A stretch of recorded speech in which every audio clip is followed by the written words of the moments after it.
ओम शांति। प्रजापिता ब्रह्मा बाबा की वाणी 6 जनवरी 2022। मीठे बच्चे, बाप की याद मन की स्थिति बनाती है और फिर मन अपने आप पावन हो जाता है। मनुष्य की याद गिराएगी और बाप की याद ऊपर उठाएगी। ओम ओम का ध्यान इधर सभी बच्चों को कराओ। ये जो उठने का सिस्टम है ना आप सबका, ये अच्छा नहीं है। थोड़ा जल्दी उठो। मन की स्थिति, क्योंकि मन की स्थिति फिर घर की स्थिति। मालूम क्या होता है? हमारे ही मन के विचार होते हैं, हमारी ही अवस्था होती है जो नीचे ऊपर होती है। मनुष्य है, होती है, पर ज़्यादा नीचे नहीं गिराना ताकि उठने में इतना वज़न लगे। बच्चों, आप भाग्यशाली हो। मालूम है कितने भाग्यशाली हो? अभी तक बाप का कदम यहाँ नहीं पड़ा था ना, अभी पड़ गया। अभी यहाँ की स्थिति कितनी ऊंची होगी इस पूरे स्थान की। बाबा एक ही बार पहले आते हैं, दूसरी बार तो हजारों बच्चों के संकल्प आपको बुलाते हैं। तो यहाँ पर भी बहुत अच्छी सेवा आप बच्चों को करनी है, पर उससे पहले हमारे मन की स्थिति मजबूत करना है। समझ में आया? मन की स्थिति में हम किसी किसी को, दूसरे को याद करते हैं। दूसरे की याद मन की स्थिति नहीं बनाती। मन की स्थिति बनती है तो बाप की याद, और फिर जैसे बाप की याद होती है तो मन अपने आप पावन हो जाता है, घर अपने आप पावन हो जाता है। क्योंकि मनुष्य की याद गिराएगी और बाप की याद ऊपर उठाएगी। तो अपने को क्या करना है? ऊपर उठना है या नीचे ज़मीन में आना है? क्या करना है? नीचे ज़मीन का मतलब क्या होता है?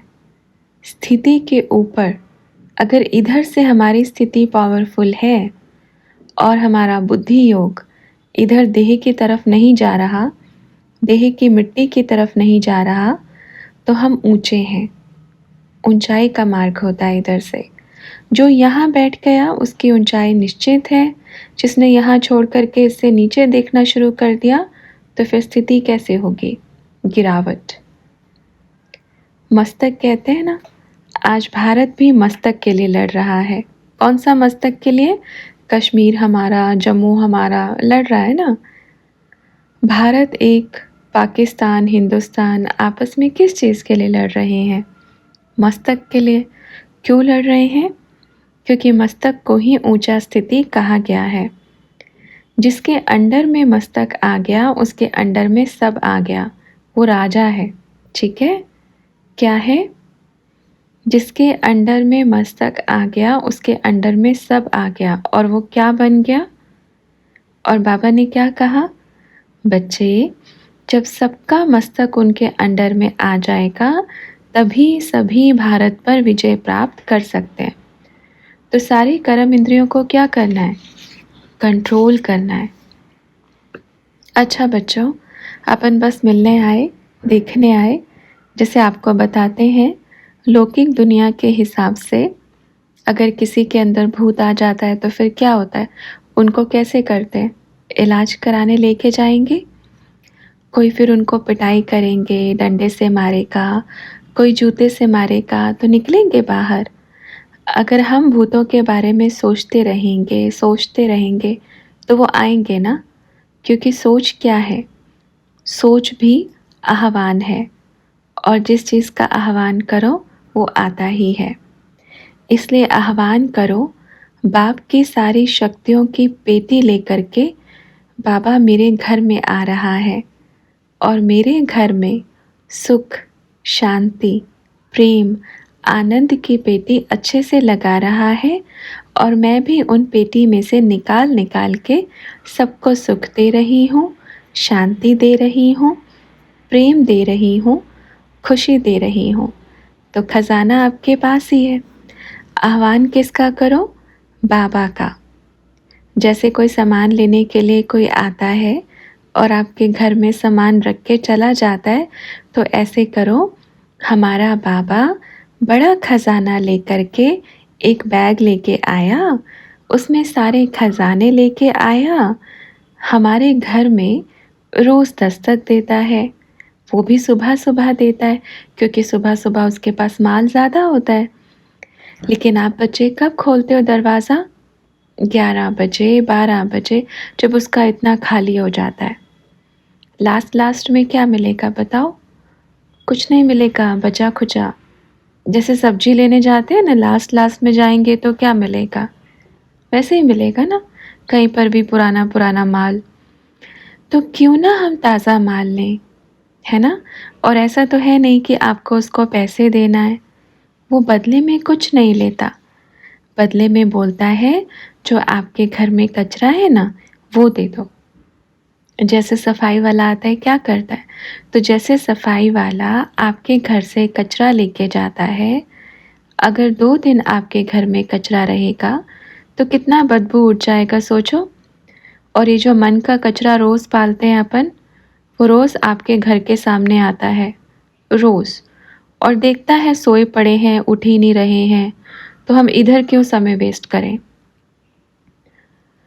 हम अपने घर जाएँगे, अगले घर। फिर वो किसके पास जाता है? वो भक्तों के पास जाता है, मंदिरों में जाता है। जो भक्त जल्दी उठ कर के याद करते हैं, उनके पास उनका मन साफ करने के लिए जाता है। इसलिए बोलते हैं, प्रभात के रोज़ हमारा बाबा एक पेटी लेकर के आता है और अच्छा बाँट करके खराब लेकर के चला जाता है। अब अगर आप समय से नहीं जगे, तो फिर वो किसी और के पास चला जाता है। ठीक है बच्चे? ओके, समझ में आया सबको?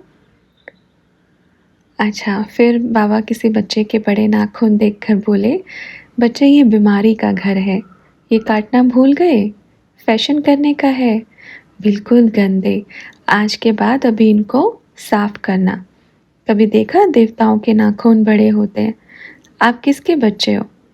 देवता बनने वाले हैं ना? तो फिर ये देखो, ये हाथ भोजन बनाते हैं। आपको मालूम है, ये भी नेगेटिविटी का सबसे बड़ा कारण बनता है। जैसे दिखाते हैं ना, रावण के नाखून बड़े-बड़े होते हैं। हमेशा भक्ति मार्ग में असुरों के नाखून बड़े-बड़े दिखाए हैं, क्योंकि उसमें आसुरी वृत्तियाँ आ जाती हैं। इसलिए हमेशा एक चीज़ याद रखना, जो ये नाखून है हमारे मन को गंदा करने का, ये बहुत बड़ा कारण बनता है। बच्चे अपने आप नाखून काट के देखो, हाथ बहुत अच्छे दिखेंगे। इसलिए क्या करना है? काटना है। ओके? फिर किसी बच्चे ने बाबा से पूछा, बाबा शिव बाबा जब भी आते हैं, तो लास्ट में बाप दादा का याद प्यार ऐसे कहते हैं। इस बार जब बाबा 2 जनवरी को आए, तो लास्ट में बाबा ने कहा, सृष्टि के रचयिता का याद प्यार। तो क्या कारण है, क्या रहस्य है? तो बाबा ने कहा, रहस्य क्या? उसने बोल दिया, सृष्टि के रचयिता का याद प्यार। ये तो बहुत बड़ी बात है। और ये आपका नहीं, ये मेजॉरिटी बच्चों का आखिरी वाक्य पे ही ध्यान है। ये मेजॉरिटी बच्चों का ही सृष्टि का रचयिता, वो भी पहली बारी सृष्टि का रचयिता कहा।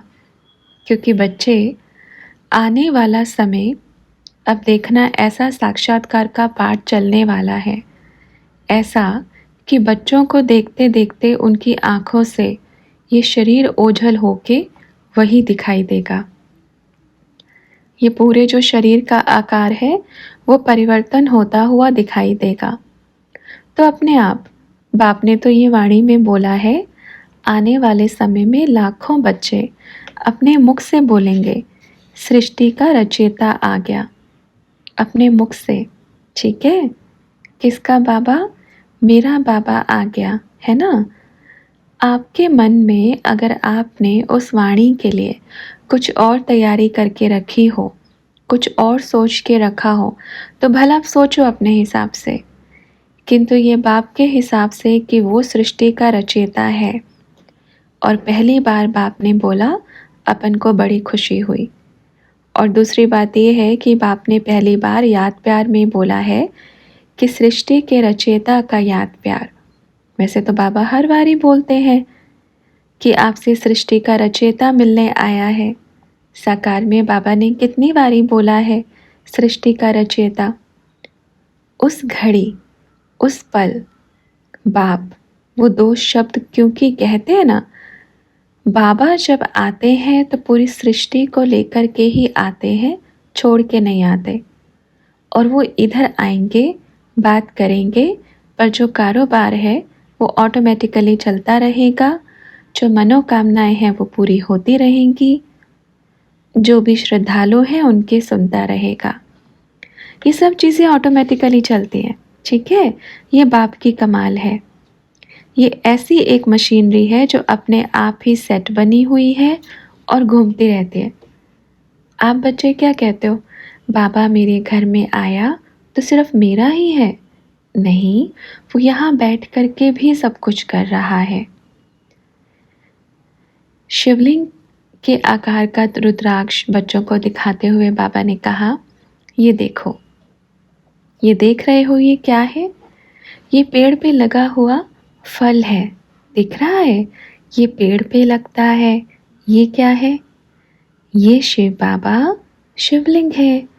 इसके ऊपर सांप दिया, इसमें ओम लिखा है, शंख है, बेलपत्र है, त्रिशूल है। इस एक फल में देखना चाहेंगे सब ये लो दिखाओ, सबको दिखाओ, क्या है ये? रुद्राक्ष है।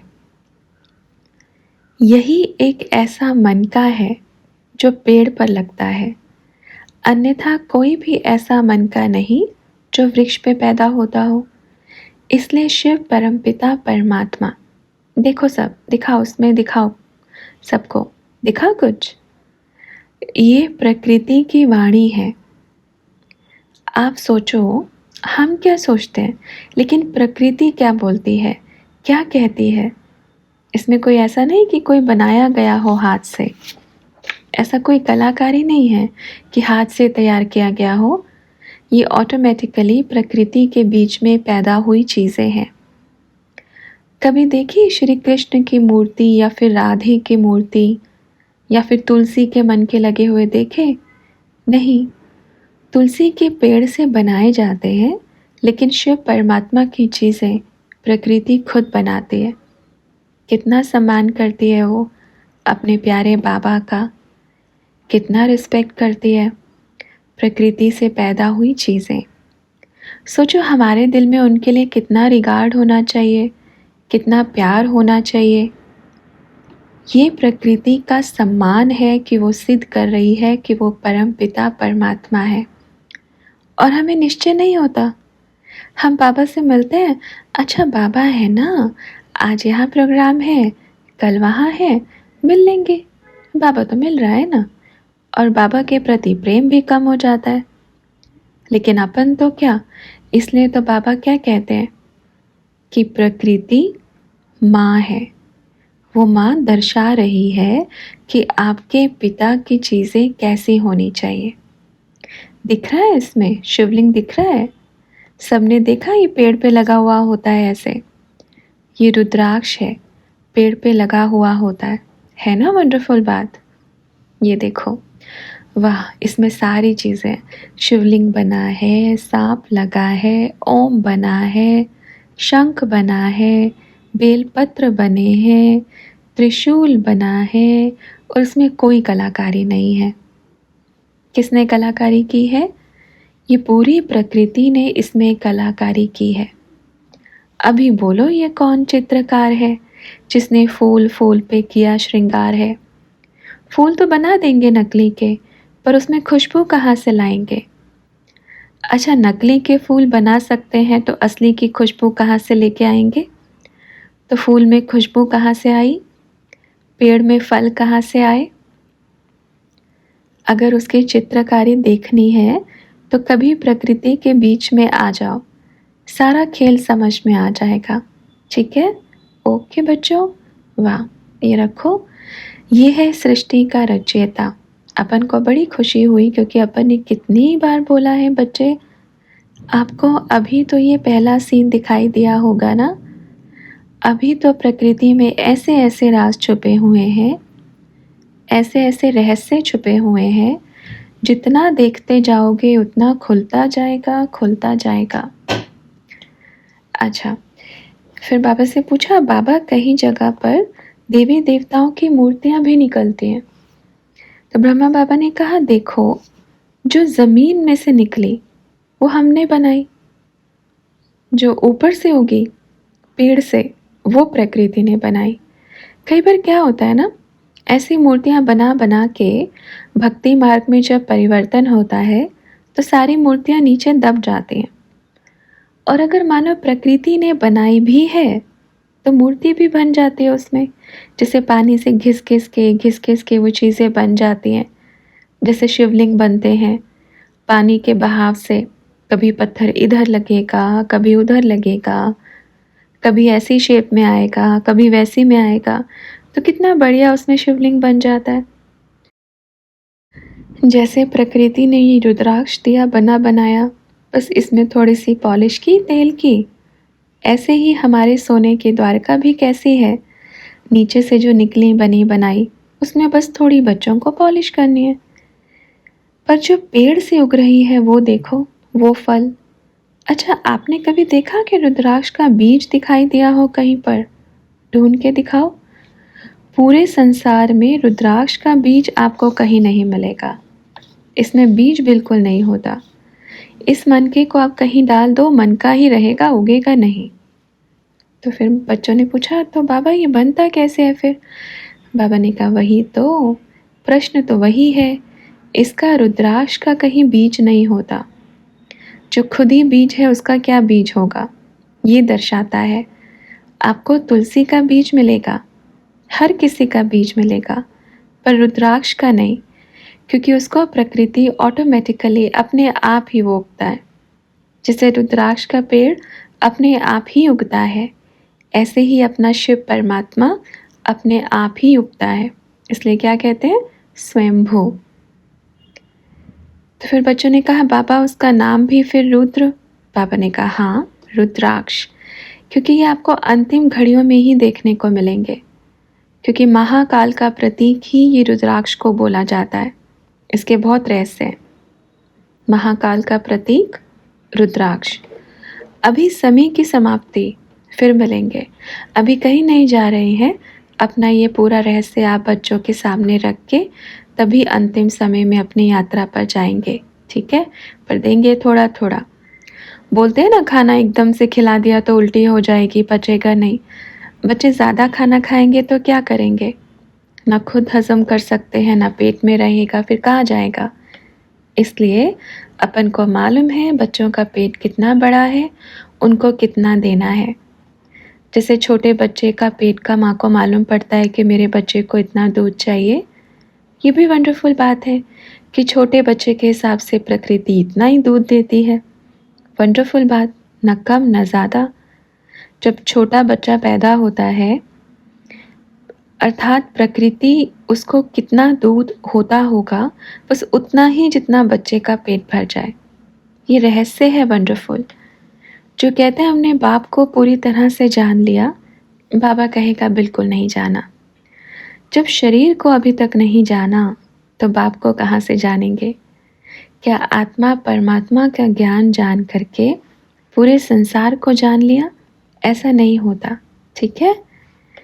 ये देखो नारियल पानी, इसको कहते हैं शुद्ध जल, ऐसा इसको बोलते हैं। सत्युग में अमृत बोलते हैं। तो दिया ना प्रकृति ने एकदम प्योर, एकदम। ये कैसे बना होगा? एक एक बूंद सींचा है उसने, एक एक बूंद सींच कर तब आपको एक गिलास मिला है। प्रकृति की कलाकारी जितनी देखोगे ना, वंडरफुल है, ठीक है बच्चों? वो आपको आज भी इतना अच्छा भोजन दे रही है। अच्छा, सभी प्यारे प्यारे मीठे मीठे बच्चों को बाप दादा का बड़ा मीठा याद प्यार, ठीक है? फिर मिलेंगे।